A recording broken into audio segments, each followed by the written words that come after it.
Cars and Coffee actually started at Donut Derelicts. There was a group of us that were visiting on Saturday mornings to Donut Derelicts.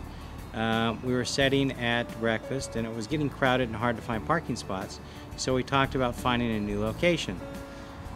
I was with a friend, Sid, who owns Z Pizza, and he wanted to show me his new pizza parlor that was being opened in Crystal Cove Court down at the promenade. We zipped in during construction and I turned around and I looked at the parking lot and I said, "This is beautiful," and there was a gorgeous view of the ocean. I knew immediately that this is a spot where we could have a fantastic show. As the car show started to grow, it was actually exciting because every weekend we counted cars. It was 50 cars, it was 70 cars, it was 120 cars, it was 150 cars, it was 200 cars. It was actually relatively exciting. Then it got to the point to where there was just a sea of people. When you looked down the aisles, there was just a mass, maybe 2,000 plus people. And we realized then it was just overwhelming, and we knew possibly our days were numbered.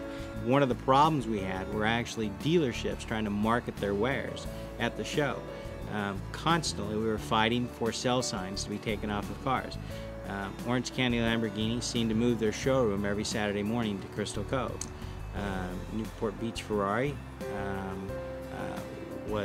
did a much better job, but they had a presence every morning. Even the Rolls-Royce dealer had a presence.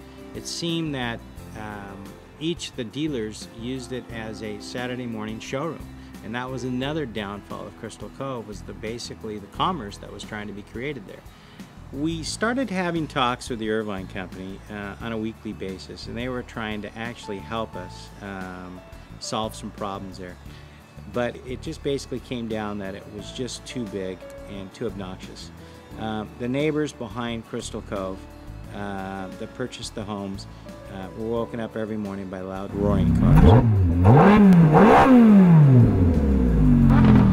On PCH, the police officers were staked out there catching speeders every morning, and that's not acceptable. Ironically, John Kleinard from the Ford Motor Company actually asked us if we would consider going to the Ford Motor Company down in Irvine. It was a very generous offer, and so at the end of Crystal Cove in October, the next week followed, we started going to the Ford campus. Friedman Thomas came up with the logo, Cars and Coffee. Cars and Coffee was an immediate success. It was ran different, and it had a bit of a different flavor, if you will, from the different variety of cars. They had a larger parking lot. We couldn't have done it without Ford's help. It would have just broken down and dispersed. But with Ford's help, Cars and Coffee has been a great success. You know, cars that most people don't see in the country, you see them here every few weeks.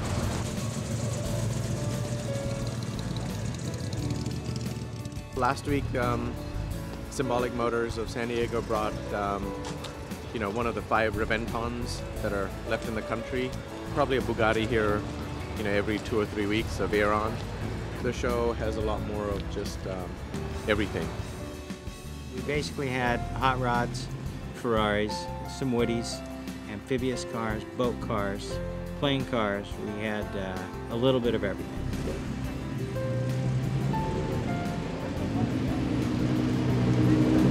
Mike Buckingham, I live in Dana Point. Get out here maybe once a month, see all the cars, see my buddies. This car, 2008 Dodge Viper ACR. If you see the footage, it's filthy. It was at the track last weekend, and it's a great place to come. Best place in America is what everybody tells me to come see cars.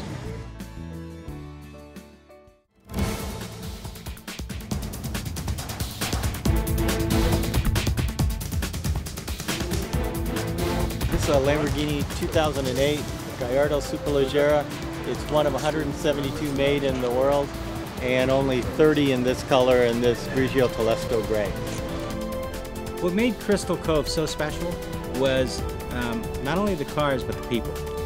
And not only through cars were we able to meet people, but I was able to establish some great friendships that I still have today. And that was the best part of Crystal Cove, the people that I met. Cars will come and go, but the people, they stay with you for a while.